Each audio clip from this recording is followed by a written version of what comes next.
ಕೂಡಿಗೆ ಗ್ರಾಮ ಪಂಚಾಯಿತಿ ವ್ಯಾಪ್ತಿಯ ಗಂಗಾ ಕಲ್ಯಾಣ ಸೀಗೆ ಹೊಸೂರು ಅಂಗನವಾಡಿ ಕೇಂದ್ರವು ಮಳೆಯಿಂದ ಸೋರುತ್ತಿದ್ದು ಮಕ್ಕಳು ಕೇಂದ್ರದಲ್ಲಿ ಕುಳಿತುಕೊಳ್ಳಲು ಆಗದೆ ಉಪಹಾರ ಸೇವಿಸಿ ಮನೆಗೆ ಮರಳುತ್ತಾರೆ. ಕಟ್ಟಡ ಸೋರುತ್ತಿರುವ ಬಗ್ಗೆ ಸಂಬಂಧಿಸಿದ ಇಲಾಖೆಗೆ ತಿಳಿಸಿದರೂ ಪರ್ಯಾಯ ವ್ಯವಸ್ಥೆ ಕಲ್ಪಿಸಿಲ್ಲ ಎಂದು ಪಾಲಕರು ದೂರುತ್ತಿದ್ದಾರೆ.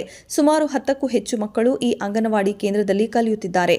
ಕಳೆದ 10 ದಿನಗಳಿಂದ ಮಳೆ ಸುರಿಯುತ್ತಿರುವುದರಿಂದ ಅಂಗನವಾಡಿ ಕಟ್ಟಡವು ಶಿಥಿಲಗೊಂಡು ಕಟ್ಟಡದ ಒಳಭಾಗದಲ್ಲಿ ಮಳೆಯ ನೀರು ಸೋರುತ್ತಿದೆ. ಇದರಿಂದ ಕೇಂದ್ರದಲ್ಲಿ ಮಕ್ಕಳು ಕುಳಿತುಕೊಳ್ಳಲು ಆಗುತ್ತಿಲ್ಲ. ಆದರೆ ಕಟ್ಟಡ ಚಾವಣಿಯು ಅಲ್ಲಲ್ಲೇ ಬಿರುಕು ಬಿಟ್ಟಿದ್ದು ಸಿಮೆಂಟ್ ತುಂಡು ಉದುರಿ ಬೀಳುತ್ತಿದೆ. ಇದರಿಂದ ಮಕ್ಕಳು ಕೇಂದ್ರದ ಮತ್ತೊಂದು ಬದಿಗೆ ಬಂದು ಕುಳಿತುಕೊಳ್ಳುತ್ತಿದ್ದಾರೆ.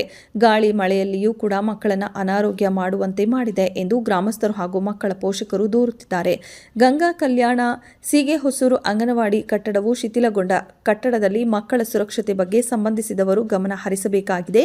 ಮಕ್ಕಳ ಆರೋಗ್ಯದ ಬಗ್ಗೆಯೂ ಕಾಳಜಿ ವಹಿಸಿ ಪರ್ಯಾಯ ವ್ಯವಸ್ಥೆ ಕಲ್ಪಿಸಬೇಕೆಂದು ಪಾಲಕರು ಒತ್ತಾಯಿಸಿದ್ದಾರೆ.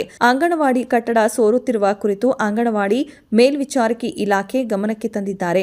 ಅಲ್ಲೇ ಅಕ್ಕಪಕ್ಕದಲ್ಲಿ ಬಾಡಿಗೆ ಕಟ್ಟಡದ ಬಗ್ಗೆ ವಿಚಾರಿಸುವಂತೆ ಅಲ್ಲಲ್ಲಿ ಮೇಲ್ವಿಚಾರಕಿಗೆ ಸೂಚಿಸಲಾಗಿದೆ ಎಂದು ಹೇಳಿದರು.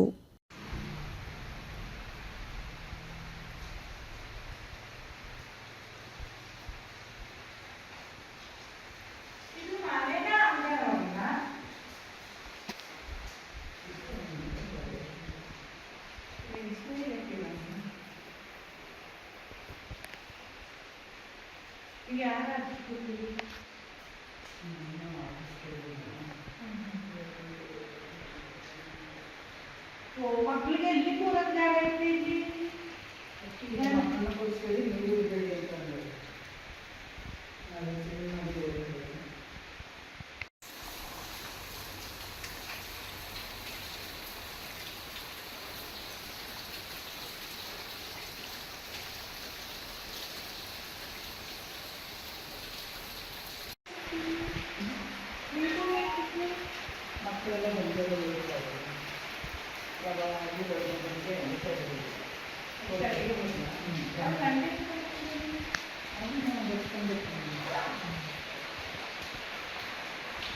ಇದು ಶೀತನ ಇಲ್ಲ ಚಳಿದ?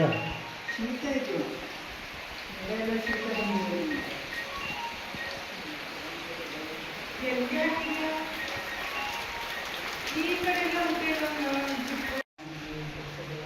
ಒಟ್ಟಿಗೆ ಅಂಗನವಾಡಿಲಿ ಎಷ್ಟು ಮಕ್ಕಳಿದ್ದಾರೆ ಟೋಟಲು? ಮಕ್ಕಳು 10 ಮಕ್ಕಳಿದ್ದಾರೆ. ಡೈಲಿ ಅಂಗನವಾಡಿ ಬಿಟ್ಟರೆ 10 ಮಕ್ಕಳು ಬರ್ತಾರೆ ಡೈಲಿ.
ಅಮ್ಮ